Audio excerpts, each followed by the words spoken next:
Patient Ligodi, ici nous sommes en train de parler d'abord de notre manifestation décidée.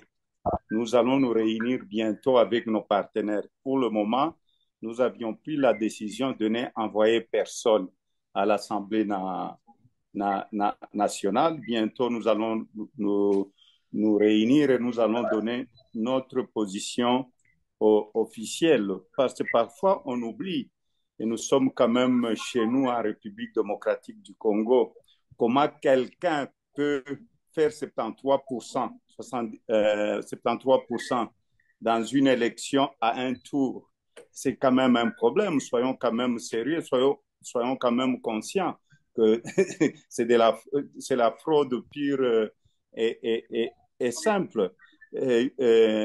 En 2018, je fais la campagne de Martin Fayoulou, qui était numéro 4, qui avait gagné les élections avec plus de 60% de voix. C'était la République démocratique du Congo, où nous avons une partie de Swahiliphone, Lingalaphone, où nous avons le centre avec le Luba et nous avons aussi le Katanga, tout ça. Mais Martin Fayoulou a été élu à l'est du Congo, où il a eu plus de 61%. Et là, il y avait des PV. On nous a remis des PV. Mais cette élection, dites-moi, dans un bureau où on a donné même 2 PV. Hein, je vais être quand même très modeste. Moi, je crois que la question n'est pas la participation à l'Assemblée provinciale. La question ici, comment est-ce que nous pouvons...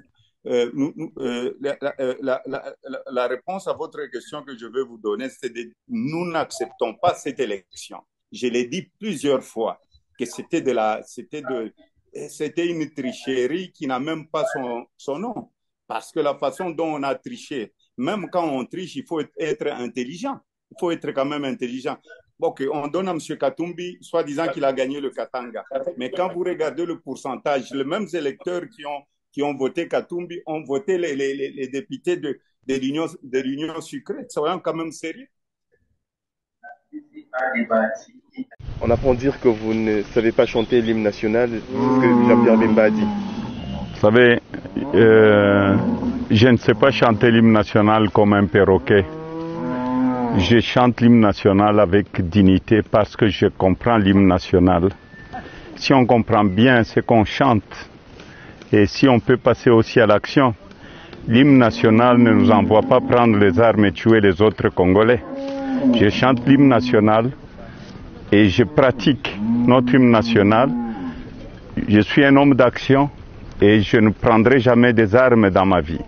Voilà. Si on comprend ce que dit notre hymne national, on n'aurait pas des élections chaotiques, la fraude, avec des machines à tricher qu'on a vu un peu partout. Ça, c'est l'hymne national. Chanter comme un perroquet, je ne chanterai jamais l'hymne national comme un perroquet.